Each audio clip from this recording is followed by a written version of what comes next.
Bwana Yesu asifiwe. Ninamshukuru Mungu kwa neema yake tena siku nyingine hata nafasi ya kuunganika tena kwenye madhabahu ya Bwana online. Leo tunaangalia mamlaka ya Mungu katika kinywa. Mamlaka ya kimungu katika kinywa ni somo letu jipya ambalo tunalianza leo, na tutakuwa na mfululizo wa haya maombi lakini na hili neno ni mamlaka ya Mungu katika kinywa. Bwana asifiwe. Ni kitabu kile cha Mwanzo 1 mstari ule wa kwanza. Nitasoma mstari wa kwanza hadi mstari wa 6. Mamlaka katika kinywa. Hapo mwanzo Mungu aliziumba mbingu na nchi. Nayo nchi ilikuwa ukiwa tena utupu, na giza lilikuwa juu ya uso wa vilindi vya maji.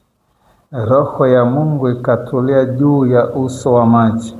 Mungu akasema, iwe nuru, ikawa nuru. Mungu akaona nuru ya kuwa ni njema. Mungu akatenga nuru na giza. Mungu akaita nuru mchana, na giza akaliita usiku. Ikawa jioni, ikawa asubuhi siku ya kwanza. Mungu akasema, na liwe anga katikati ya maji, likatenge maji na maji. Bwana Yesu asifiwe. Sasa hizi ni habari njema ambazo natamani tuzitafakari pamoja. Habari ya mamlaka katika kinywa. Kuunganisha na Yohana 1:1. Yohana 1 mstari wa kwanza, Biblia inasema, hapo mwanzo kulikuwako neno, naye neno alikuwa kwa Mungu, naye neno alikuwa Mungu. Huyo mwanzo alikuwako kwa Mungu. Vyote vilifanyika kwa huyo, wala pasipo yeye hakikufanyika chochote kilichofanyika. Ndani yake ndimo ulimokuwa uzima, nao uzima ulikuwa nuru ya watu. Bwana Yesu asifiwe. Natamani tuangalie mamlaka ya Mungu katika kinywa au katika tamko. Mungu alipoenda kuumba akasema, na iwe nuru, ikawa nuru. Mungu akasema, natenganisha giza na nuru. Giza kalita mchana, giza kalita usiku, na nuru akaita mchana. Nachoangalia mamlaka katika kinywa. Iko mamlaka kubwa ya kimungu katika kinywa. Mtu umeokoka, umemkiri Yesu kwa ni Bwana na Mwokozi wa maisha yako, kuna mamlaka ya kimungu imefungwa kwenye kinywa chako, lakini ni utambue kwamba ipo. Sasa ili uwe na mamlaka, cha kwanza lazima uwe na mahusiano mazuri na Mungu. Mahusiano yako na Mungu yanampa Mungu nafasi kukitumia kinywa chako. Unapotamka Mungu anafanya, unapotamka Mungu anatenda. Bwana Yesu asifiwe. Wakati namalizia somo ile ambalo tulitembea kwa siku 5, kana Mungu ananisemesha hili somo, na nikastaajabu kidogo, kuna kusudi gani Mungu analikusudia kwenye hili. Kana Mungu analithibitisha kwa mtu mwingine yuko nchi ya mbali kabisa. Akasema, mtumishi, nilikuwa kwenye changamoto moja, lakini nikaona unatamka neno. Kwenye kutamka neno kwamba saa fulani majira kama haya huo msiba umeisha. Sabia nasema neno uthibitika kwa vinywa manabii wawili.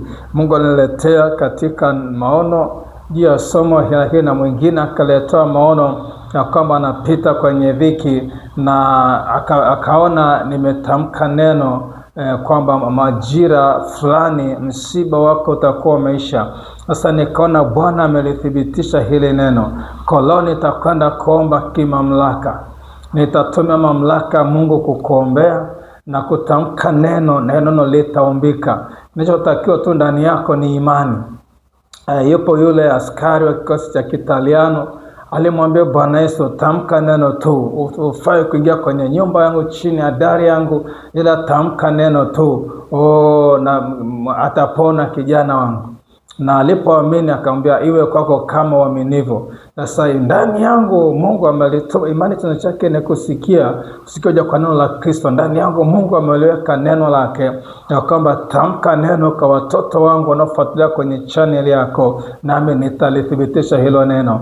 Sasa wewe mpokeaji, unachotakiwa ni kuunganika kwa imani na hii madhabahu ambayo inatamka neno, kwa sababu kiwango cha imani yako na kiwango cha imani yangu vikiunganika pamoja, something happen. Kuna kitu kinatokea, kuna kitu kinaumbika. Leo utakwenda kutamka mamlaka ya Mungu juu ya watesi wako. Biblia inasema nitakuwa watesi wako, nitakuwa adui wa adui zako. Mungu amenipa kibali cha kutamka mamlaka yake, ile watesi wako ambao wameinuka juu yako, kile ulichokusudia juu yako, Bwana kirudishe juu yao mara 7. Yale mapigo walioweka juu yako, Bwana wageuzie hayo mapigo. Wale watesi ambao wanakutabisha, iko mamlaka ya Mungu inaingia kazini. Inapokwenda kuomba kwa mamlaka ya Mungu, Mungu aliyesema na iwe nuru ikawa anga, aliyeziumba mbingu na nchi, akatenganisha mbingu na nchi,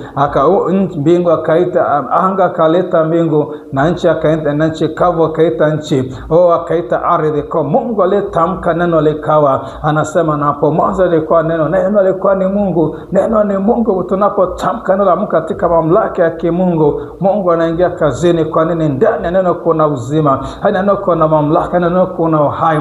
Ndani ya tumepewa mamlaka kuvunja, kubomoa, kuharibu na kuangamiza, kisha kujenga na kupanda. Kwa hiyo sasa tunaenda kwa mamlaka ya kimungu. Tamka neno juu yako, amini ya kwamba Bwana anawapiga watesi wako waliinuka juu yako ya saa hii, wanakwenda kuanguka mbele yako. Baba, katika jina la Yesu, umelithibitisha neno lako Baba kwa vinywa manabii wawili, ya kwamba ni wakati unahitaji kusaidia watoto wako wanapita Bwana kwenye changamoto mbalimbali. Mamlaka yako Baba inahitajika juu ya watesi wao. Wako watesi walioinuka kinyume chao, wako watesi ambao Bwana wanawagandamiza, wako watesi ambao Bwana wamewafanya kuwa duni. Nasimama kwa mamlaka ya jina la Yesu. Hao watesi ambao wamesimama mbele yako, hao watesi ambao wanakutesa, natamka kwa mamlaka ya jina la Yesu, kono wa Bwana na kupigania sasa, kono wa Bwana kupigania adui zako wanapigwa saa hii. Malaika Bwana apite mtaa hadi mtaa, mahali ulipo hawatesi wakapigwa kwa kuachilia saa hii. Natamka kwa mamlaka ya damu Yesu, hawatesi wako wanaanguka mbele yako, nao unasimama na kusonga mbele tena katika jina la Yesu. Hawatesi waliachilia magonjwa, inakemea magonjwa ndani yako, inakemea magonjwa na kuyang'oa na kuyaseta kuzimu kwa jina la Yesu.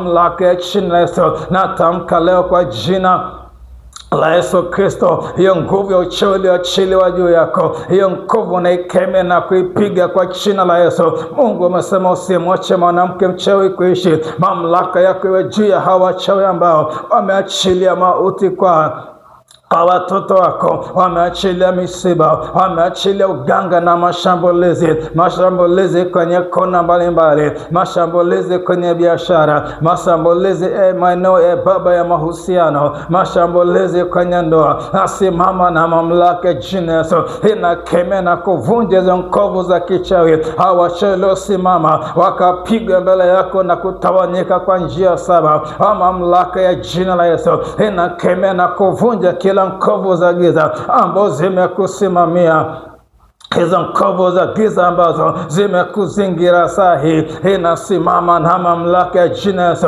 inakemea na kuvunja, inavunja na kubomoa hizo mamlaka za giza, hizo roho chafu, hizo mamlaka za kipepo, hizo mamlaka za kimiungu ambazo zimeachiliwa juu yako. Azikemea na kuzivunja kwa jina la Yesu. Inakemea na kubomoa nguvu za kichawi, nguvu za kiganga, inazivunja na kuzibomoa kwa jina la Yesu. Mungu umesema utakuwa mtesi wa watesi wetu, utakuwa adui wa adui zetu, katika jina la Yesu. Uwe mtesi wa watesi wa mtoto wako, uwe mtesi wa watesi wake. Mungu wa adui wa hawa adui zake ulenuka juu yake, uwe adui wa hawa adui zake, wakapigwa mbele yake katika jina la Yesu, mpaka wakiria kwamba Yesu ni Bwana, wakapigwa na kuanguka, hata wakiria kama hakika Bwana ndiye Mungu, wakiria kama Bwana ndiye Mungu, katika jina la Yesu. Kama vile wa Misri waliwapiga kama pigo, mpaka wakasema chanda ni chanda cha Mungu. Bwana, kwa jina la Yesu, hawatesa na tesa watoto wako, Bwana wako juu yako wapiga, hata wakiria kama Bwana ndiye Mungu, katika jina la Yesu. Wakaione mamlaka yako, wakaone nguvu zako, wakaone udhihirisho wako, katika jina la Yesu. Haijalishi Bwana wameachilia mateso kiwango gani, Baba nawavunja na kuwabomoa kwa jina la Yesu. Hizo roho ambazo zimeachiliwa ninazikemea na kuzivunja kwa jina la Yesu Kristo. Baba, natamka mamlaka yako ingie kazini, ninatamka Bwana mamlaka yako ya kiungu ingie kazini kufanya vita na kila mateso na kila uharibifu na kila machukizo kwa jina la Yesu Kristo wa Nazareti. Kama mamlaka ya jina la Yesu Kristo wa Nazareti aliye hai, ila adui waliinuka kwa njia moja, wanakuja mbele yako, natamka kwa mamlaka ya jina la Yesu, wanapigwa saa hii kwa jina la Yesu, wanatawanyika kwa njia 7 katika jina la Yesu Kristo wa Nazareti aliye hai. Wale ambao wamekuteka, ni saa ukombozi wako, na wanatekwa mahala pako katika jina la Yesu. Waliachilia magonjwa ndani yako, haya magonjwa na kuwarudishia vifuani mwao mpaka wakiri Yesu ni Bwana katika jina la Yesu.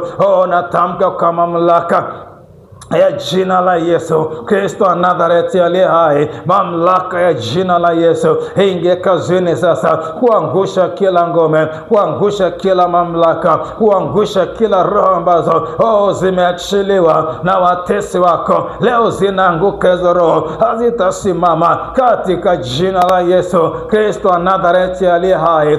Mamlaka ya damu ya Pasaka ya mwana kondoo Yesu Kristo wa Nazareti, ila roho ila nguvu za giza, ila mashambulizi ya kipepo, ila nguvu zote za giza zianguke mbele yako. Utoke na ushindi, utoke na mamlaka, utoke na wokovu, utoke na msaada Bwana, katika jina la Yesu Kristo wa Nazareti. Mungu aliye hai, Baba nakupa utukufu na sifa, nakupa utukufu wote. Mamlaka yako inapodhihirika katikati watoto wako, wakalitukuze jina lako, wakalinue jina lako, wakaliadhimishe jina lako. Mimi ni mtumishi tu aliyesimama katika zamu, utukufu wote ukirudia, utukufu wote na urudisha kwenye kiti chako cha enzi, maana adui zao umewapiga na kuangusha mbele yao katika jina la Yesu. Baba, utukufu na sifa na heshima ni vyako, maana umekuza ahadi yako kuliko jina lako lote, katika jina la Yesu na kwa damu ya Pasaka ya mwana kondoo Yesu Kristo wa Nazareti. Mungu uliye hai, amen. Mungu wangu akubariki, Mungu wangu akutunze. Jitie nguvu kwa Bwana, endelea na maombi haya. Kama umepata neema kuungana na maombi haya, endelea kusukuma maombi. Bwana anaomba jambo jipya, Bwana akitenda mpe utukufu kwa jina la Yesu, amen.